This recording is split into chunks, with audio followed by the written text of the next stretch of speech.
Welcome back to the Eric Krown crypto channel, wishing you a happy early start to this nice Friday morning over here as we get prepared for the weekly closure for CME and also following up on the short-term timeframes of which Bitcoin did get that pullback yet again that we were looking at for yesterday on the short-term timeframes.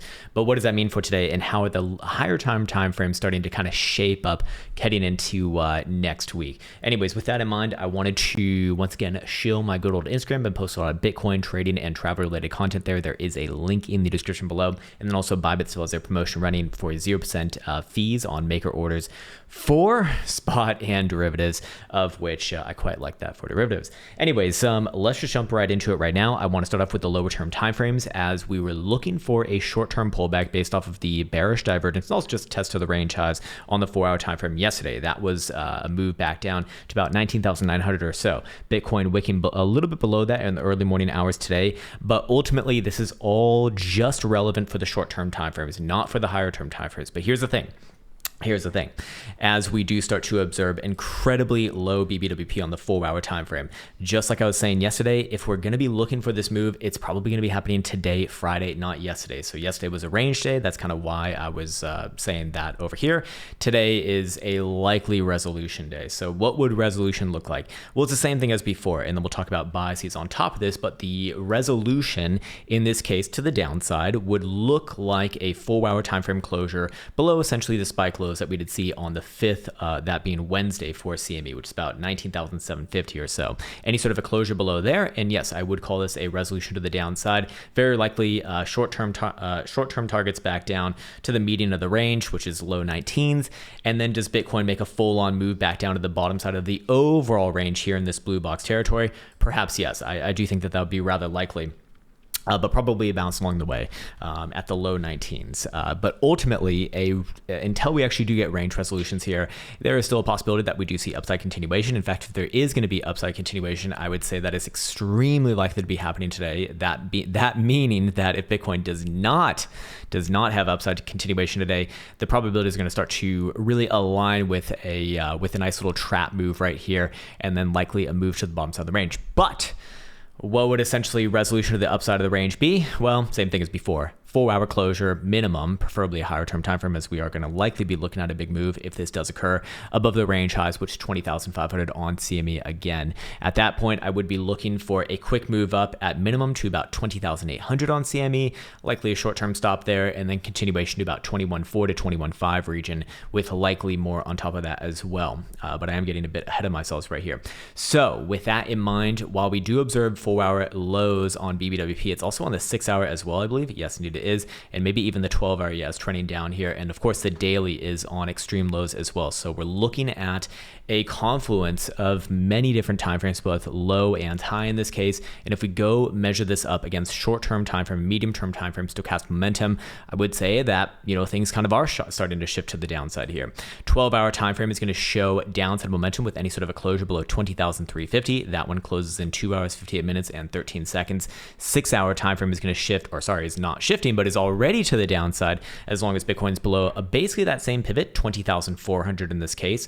4-hour time frame is also going to be downside, just nosediving right here, I should add, as long as Bitcoin's below 20,200. 3-hour is going to be also down as long as Bitcoin's below 20,050, and hourly is going to be flippy floppy, probably upright. Nope, even it's down as well below 19,920 or so. So as long as those pivots are not reversed to the upside, well, I'm starting to look at this as short term, a little bit more likely to break down here. Of course, I want to see actual range resolutions, confirmations on top of this, but ultimately starting to look a little bit more within that direction. But here's the thing. All of this is essentially secondary to what I'm about to speak about next. So that is going to be yet again the daily and the 2-day, as far as I'm concerned, volatility versus stochastic momentum signatures that we've been observing and following for a very long time now, just on multiple different timeframes. And in this case, I think the one that's most relevant right now is going to be the daily for CME. It populates each and every day. Obviously, the other time frames, do not. So this one was just the most interesting to follow on a day-to-day basis. Anyways, what essentially is a signature? It is a volatility, which is represented by this indicator right here, BBWP, getting to 10 percentile or lower. So extreme lows right here, of which we've observed many times in the full history of CME here, going all the way back to 2018, 2017, basically. And when those extreme lows are hit, the expansion phase from those extreme lows has led to an average move of 24.19%. Done over the course of just over 2 weeks on average. Stochastic also has been correct in getting the volatility expansion 83.33% of the time. If you've been on this channel even for the last few months, you've seen several of these iterations work out.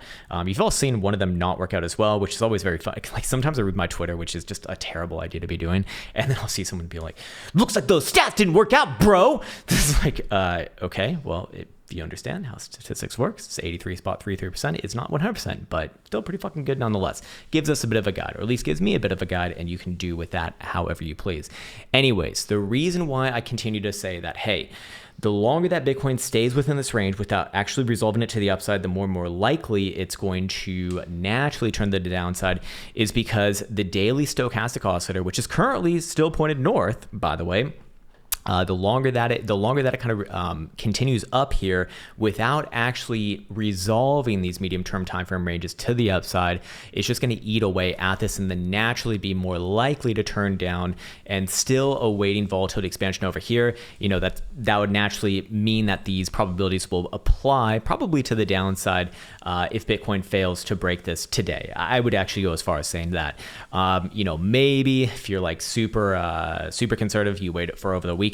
But if this is really not resolved to the upside, basically by end of weekend, naturally coming into Monday next week, it's very likely that it's going to turn down from an extreme level right here, while BBWP is also incredibly low as well. We have not seen full expansion on this. The BBWP itself does not have a positive slope as of right now. We really want to see it get above that 10 percentile marker for that signal to be activated, alongside having positive slopes on the BBWP and the moving average for that. So until then, you know, this is kind of exactly where you would be expecting a rejection if this is going to be a medium-term trap right here. That being about 20,500 or so. But in this case, you know, still, I personally would like to see confirmation on this one because today is going to be a long day. And again, if we are going to see upside continuation, probably happens today. So what does that lead us into as far as the end of this video? Well, we can also follow up on, or let's actually reference these stats over here. I also plotted the first standard deviation for both the average move and the average days. Again, you know, that give us an average days from signal confirmation about anywhere between about a week and 3 weeks. Kind of gives us some areas of interest right there. And of course, the first standard deviation for the actual move gives us a range between 15% all the way up to 33.3%. So again, areas of interest, both the upside and the downside. Basically, if it gets resolved to the upside, we're probably looking at a move at least to 23 overall into end of this month, maybe even all the way up to 25,000 bucks. If it breaks to the downside, well, probably looking at new lows, you know, into the end of the month as well. But I still remain more or less neutral until we do see actual resolution on that. And then these stats kind of give us an idea, or at least myself an idea, of those areas of interest to be aware of for potentially the end of the move. Anyways, moving on now into Dixie. So this is something that we spoke about 2 days ago.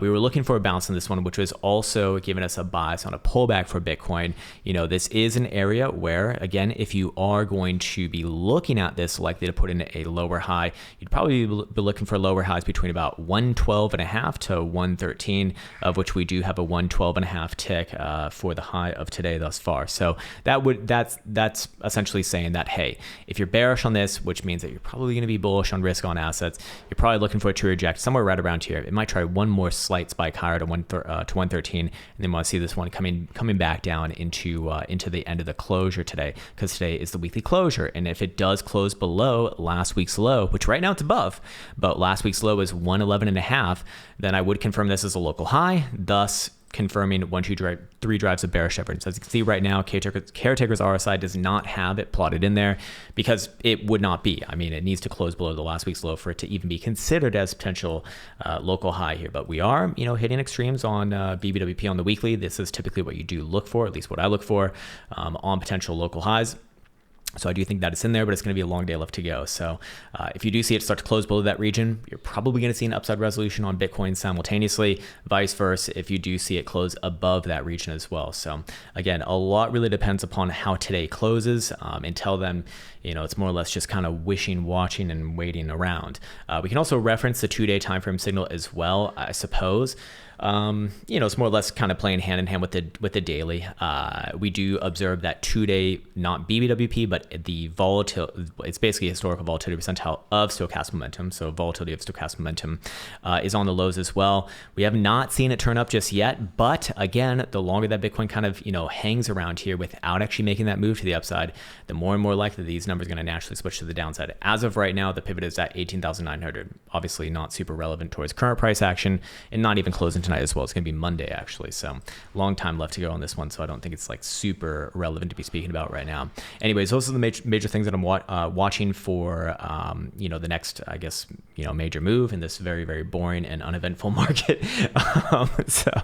So with that in mind, we'll update again on the weekends. Actually, there is one last thing I wanted to mention.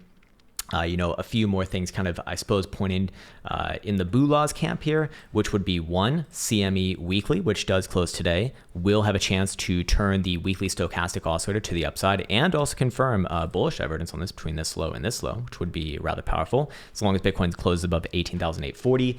And that would also, I believe, yes, confirm weekly bullish divergence here as well on the weekly RSI for CME. Needs to close basically here or higher, preferably above 20,000 bucks, but starts to look pretty damn good for a run higher, likely into the end of this month. Anyways, I think that's going to do it for today. I want to be wishing you the best as always. Take care, much love, and see you hopefully soon.